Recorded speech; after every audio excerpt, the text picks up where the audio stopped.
El sol i la temperatura agradable han estat motius de pes per sortir al carrer aquest matí, però també que alguns comerços hagin aixecat la persiana. Hemos visto que ha salido un día muy bonito, con sol, radiante, y bueno, qué mejor ocasión para visitar pues, el centro de Barcelona.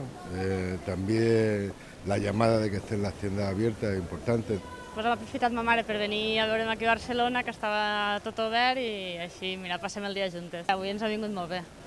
Els establiments de tot Catalunya estan autoritzats a obrir en total 10 dies festius cada any.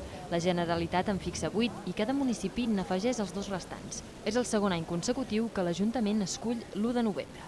Amb Tots Sants acaba la temporada de botigues obertes en diumenges i festius, a l'espera, això sí, de que d'aquí un mes arrenqui la campanya de Nadal, amb 20 dies consecutius de botigues obertes. Sobre el calendari es permetrà l'obertura els propers dies 4, 6, 8, 11 i 18 de desembre.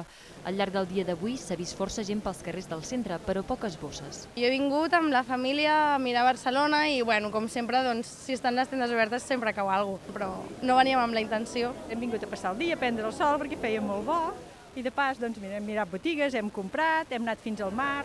Ha vingut més gent al matí que a la tarda i la gent normalment ha vingut a donar una ullada i el perfil de comprador que ve a la botiga és més gent de fora que està de viatge per Barcelona. A banda de les grans marques, alguns petits comerços també han obert.